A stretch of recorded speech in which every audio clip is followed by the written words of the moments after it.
Good Tuesday morning. This is the new year. I see Eddie Scazzeri outside this morning and goes, Happy New Year. That's what it is for us. The Tuesday after Labor Day, all the summer vacations. Tuesday after Labor Day is always when we all come back. The summer vacations are over, and we are focusing in on football season, which starts in 2 days with the Chiefs and the Lions, and we finally get our first look at the Jets and Giants. Obviously, the Giants first on Sunday night and the Jets on Monday night. This is what we have been waiting for a very, very long time, especially with both of these baseball teams completely dead. And today is the start of year 17 for Boomer Esiason in the mornings here at WFAN. Good morning, Boomer. How are you? Yeah, good morning, G. I'm doing great, man. It's great to see you. I haven't seen you in 2 weeks. And, man, you got a dose of George Hamilton going on this morning. Holy crap. I'm tan. You are tan, I am tan, yeah. You look great. Well, thank you. It'll only last for a few days because I won't be in the sun as much, but this is what happens a week at the beach. Did Allie amplify it or something? Or no, this could be the tannest I've ever been, yes. I mean, believe me, it's startling. Yeah, I know. I got lots of comments on it. Lots of comments. But this is what you do. You sit in the sun. I mean, this is the last vacation we have until Christmas time. Yes. I was not getting my ass off the beach. Okay. That was it. You walk out, you go up the steps, you go down the steps, you sit on the sand, and you sit there for hour after hour after hour as your kids dig in the sand. They run to the ocean. They want to go back to the house to make poopies. They come back, everything else. You make lunch. It's all you do. So I was in the sun a lot. Yeah, you were, and you look great, so that's good. So here we go, man. Yeah, year 17, amazing how time flies. There's so many things that I think of when I start year 17 and how many different moments and great moments that I've been a part of with this radio station, and I am forever grateful that Joel Hollander, Steve Rosner, and Mark Chernoff, along with Chris Olivero, thought that I would be a good partner with Craig Carton back in 2007. And then, of course, they selected you to be my partner moving forward after 2017. And, boy, I'll tell you what, I relish every moment and I appreciate every moment. And I cannot wait for this football season to get going. You know, I think I uttered the words or the name Aaron Rodgers at the end of February, possibly coming to the Jets. I was looking back at all the stories and everything. Yeah. And here we are. Here we are in September now. Finally, after Aaron has indulged himself in every aspect of the New York scene, whether it be the U.S. Open, whether it be Broadway, the Met Gala, the Knick game, the Ranger game. I'm sure he's been to a Yankee or Met game. I don't know if he's thrown out the first pitch at any of those games or was asked to. But he has basically soaked the whole thing in, and here we are, as he has sucked the entire air out of the NFL and the storylines for all of these teams in the offseason because he is the story. Yeah, and we still have to wait until Monday night. I was driving and I said, finally it's here. You get to see Aaron Rodgers in a regular season game. I'm like, oh, God, we got to wait. It's still only Tuesday still. When you get closer and closer, it seems even farther away. Every day seems so long when you want to see the debut of this team. And you hear DJ Reed talking about how they're going to be the 85 Bears defense. They're going to be the Legion of Boom defense. So now the hype train goes up even more, and the haters out there get another morsel to chew on. Now, I don't know if this is a touch the money spot. You, of course, are the touch the money expert. I don't necessarily think that it is. Because he's just basically confident about the defense. If he would have said, we're going to win the division, we're going to win the Super Bowl, that to me is a touch the money spot. What do you think about what DJ Reed said? I just think he's got confidence because he knows the players that are in that locker room with him. And I think he should have confidence. I mean, they're loaded. They're loaded on that side of the ball. Their defensive line is loaded. And being confident, he'll either look like a fool 18 weeks from now, or he's going to look like he knew exactly what he was talking about. And they had one of the better defenses in the NFL last year, and there's no reason to think at this moment right now as we get into this season that you would expect them to be any less. You would think that they would be better. And I think they're going to be better, too. And I think they're going to be better because their offense is going to be better. Their offense is going to put up points. And I would like it, for me anyway, they don't have to be the 85 Bears. I mean, that's a once-in-a-lifetime group. Maybe the 2000 Ravens are right there. Now, that's like once-in-a-lifetime group. The 49ers have been pecking at that. I feel like for the last 15 years, they've always had good defense when they've been good. But, if you just show up and do your job, like Bill Belichick always tells his players, just do your job. Don't worry about what anybody else is doing. Just do your job, and we're going to be fine. I would think that the Jets' defense will be better just simply because their offense is going to score points. And I go back to 1988 with our team in Cincinnati. We got off to a 6-0 start, and our defense got a ton of turnovers early in the season. And we capitalized on those turnovers and scored touchdowns, not settling for field goals. And we got out to this great start. And it's really because of both sides pushing each other and getting the best out of each other. And that's why I think DJ Reed feels as comfortable as he does about saying what he said. And watching Aaron Rodgers in the preseason game against the Giants take the field, and we haven't been on the air since, or at least I haven't been on the air since I think he worked a couple days last week. Like when I saw him out there, even though we've seen him a million times on Hard Knocks and practices and press conferences and wearing Jet stuff and all around New York, but we actually had that uniform on and took the field.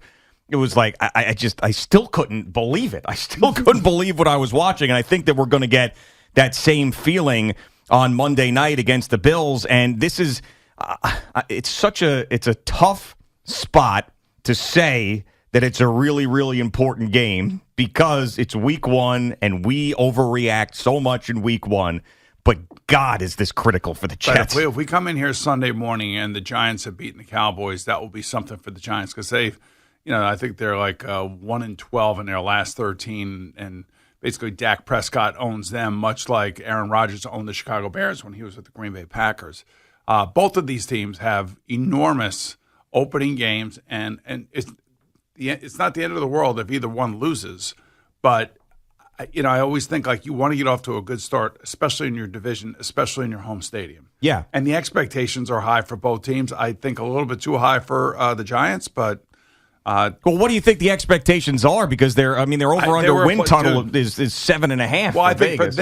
for them and their fans. I'm not talking about the Vegas numbers and all that other stuff. I'm just talking about for them and their fans. Okay. Their quarterback just readjusted his contract again to help out the team. Now, it's interesting because there's a lot of machinations that go on with the salary cap. And the salary cap, it's usually the top 51 that count up to a certain point. And then I think it's this Thursday. All 53 have to come in under the salary cap number. And that's one of the reasons why I think Daniel Jones readjusted his contract to give the Giants some flexibility to make sure that they were compliant with all the salary cap issues. I just wish the NFL would do this because there's this whole third quarterback controversy that they had to clean up, and they had to put out a press conference, basically making sure everybody understood what the third quarterback role is and how you can keep him on your roster. Well, he has to be a part of the 53-man roster. Remember, they only activate 47 players. So if he's on the 53-man roster, that means he could be player 48 on your roster. I don't know why they just don't let all 53 guys dress for the games. It's ridiculous. Yeah, it's a silly thing. You've been talking about this for years. Right. And what they should do is every team has to have 3 legitimate quarterbacks of the 53. Okay? 51, 52, and 53. The other 50, you could just say split it. You could say, if you wanted to say a certain amount of defensive players, a certain amount of offensive players, and then your 3 specialists. I mean, so you're talking about 3 quarterbacks and 3 specialists. That's 56 players. 6 players out of the 53. Now you're talking about 47 active players. I don't know why they just don't do that. Yeah, well, let's hope that neither the Jets or the Giants have to worry about this year because they've got 2 quarterbacks, one who just got paid a massive amount of money after a really, really good season last year and a great playoff game before getting kind of tossed around by the Philadelphia Eagles. And, of course, Aaron Rodgers. You don't want to see Tyrod Taylor or Zach Wilson this year. And you certainly don't want to see a third-string quarterback either. So I go back to my point. I don't care what Las Vegas says in regards to the expectations, because they're real. I mean, the fans are emotional. We're emotional about our teams. Mm-hmm. And I know this for a fact, as the NHL gets started here in about a month, I see win totals. I see where people think my team is, and I'm emotional about that. I get pissed off. Mm-hmm. So I can totally understand, if you were a Giant fan and you saw that 7.5 and you say, wait a minute, time out. We were in the playoffs last year. Our quarterback ascended. We added pieces around him. Our offensive line should be good. Saquon Barkley is healthy. Our defense should be vastly improved. I mean, why are we saying 7.5?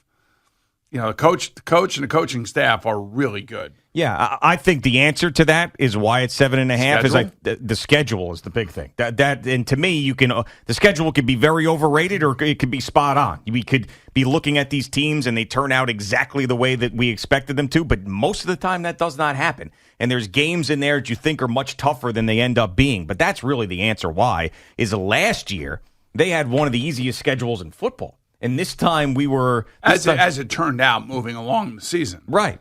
So this year it feels different, but yeah, I don't know. I guess that Vegas looks at the Giants last year as more of a fluky situation where most of us don't. I don't know. I don't believe that you do. I think that the Giants are going to be right there and getting a wild card because winning the division is going to be very difficult with the Philadelphia Eagles in there. That the interesting thing is Game 3 and Game 2 and Game 3. So they play the Cowboys, then 3 Western Division teams in the NFC, the Cardinals, 49ers, and Seahawks.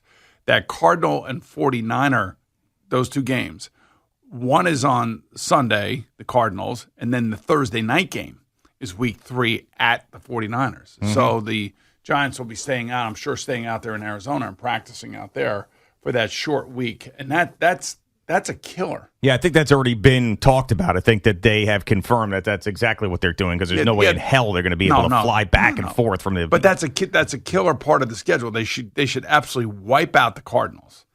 And then they got to go on a short week to get ready for the 49ers. And for them, They would hope that maybe Nick Bosa is not going to be in the lineup because he hasn't signed his contract yet. Yeah, and it seems like they're far apart still. Now, yeah, it doesn't seem like there's a lot of animosity there. The animosity, I feel like there's animosity between Chris Jones and the Kansas City Chiefs. And the other 2 contracts I haven't heard hiding their hair about are Joe Burrow and T. Higgins. Mm-hmm. And I would think something would come this week. Now, I guess you could sit on those 2 players, but I can't believe that those 2 players would go into this season without having a long-term contracts sewed up. Well, especially Joe Burrow after hurting himself already in training camp and a guy who missed an entire season, well, not an entire season, almost half a season in his rookie year because of a major knee injury. I mean, there's no way that he could take the field without some sort of security, especially when you look around the league and see some of the other contracts have been handed out. I would, you don't want to hold out. You want to get things done. I would hope, and I would like to think that the Bengals like to do things usually in August, late in training camp. Maybe they'll do something this week. Joe Burrow's back on the practice field. I'm being told he looks like his old self. He's basically raised the level of everybody's expectations now again. So that 3.5, 4 week absence is now juiced up the team because he's back on the field and he's leading the team. And so hopefully, he'll have a big year again. But, that division to me is the hardest division in the NFL. The AFC North is the hardest division in the NFL. I think you started this Steelers are going to be good thing, man. I'm telling you, everybody's all over the Steelers now. They love the Steelers. I just feel like they're back. If Kenny Pickett now takes the next step, which by virtue of watching him in the preseason, which doesn't mean much, but when you watch him, he looks so much more comfortable, and he played well towards the end of last year. Their problem last year was all the injury problems, especially on defense. And trying to work in a rookie quarterback. But, man, between them, do you see when you take a look at Baltimore's skill players, there's no more excuses for Lamar Jackson to have one of the worst passing offenses in football. Mm-hmm. And they have a new offensive coordinator in Todd Monken who's going to want to throw the ball and who's going to want to go with 3 wideouts. And, they still have one of the best tight ends in football, probably like the 3rd best tight end in terms of Mark Andrews. When you think about name recognition tight ends with Kittle and of course Kelsey, and then you have Mark Andrews, and they're going to be a bitch. The Ravens are going to be a bitch this year. Well, I think there's a couple of teams in the AFC that the Jets are going to have to worry about once they get to that upper layer, and we know who they are: the Kansas City Chiefs, the Buffalo Bills, the Cincinnati Bengals will probably be there. But then there's going to be another team in there that's going to be very, very good, and it's Jacksonville. Yeah, could be them. It could be very easily out of the AFC North. Another one of those teams out of the AFC North. Calvin Ridley is going to have a huge year. Yeah, coming off that suspension. He's coming off that suspension, and he's now with Jacksonville. And, it was a great trade by Jacksonville bringing him in after his suspension and everything. And he is supposedly fit in perfectly down in Jacksonville. I mean, you go up and down the AFC, it's a loaded conference. It really is. We've been talking about it for months and months and months now. But now that we hear, even guys like, when I think of New England, so New England plays Philadelphia this weekend, and they're at home and they're honoring Tom Brady and the whole thing. Mm-hmm. I just wonder with the new coordinator situation for both Philadelphia, because they lost both of their offensive and defensive coordinators, and with the new offense coordinator in New England, can New England pick off the Eagles this week? No, I think that I think New England's going to stink. I think they're going to be really bad. Well, they had a top 5 defense last year. I understand. I don't like Mac Jones. And they had one of the worst offenses. And Mac Jones was hurt probably for about 6 to 8 weeks out of the year last year. I mean, then the rest of that division, I think, is much better on paper. Listen, if Bill Belichick pulls it off again, gets that team to the playoffs, that to me that might be his best coaching job of all time, including some of these Super Bowl seasons, because I think that they're easily the fourth worst team in that division. He got them to the playoffs with Mac Jones' his first year. I understand. It's a couple years later, though. The Jets aren't as bad. I mean, obviously, the Dolphins aren't as bad. Jets are loaded. Dolphins are loaded. Yeah. Different story now. The Bills, look, they've owned this division for the last 3 years. So just like Tom Brady controlled the division when he was with the New England Patriots, I think Josh Allen has like a 17-2 record in the division or something like that. Yeah, so that's Patrick Mahomes. Yeah, it is. He's owned the AFC East. That's why the Jets, basically went out and spent the money and the resources to go get Aaron Rodgers to see if they have somebody that can go toe-to-toe with Josh Allen. It's amazing. So this is the first week that we start football, and it's going to lead us all the way into the middle of February out in Las Vegas. And you're not going to have that tan may hang around for a good month.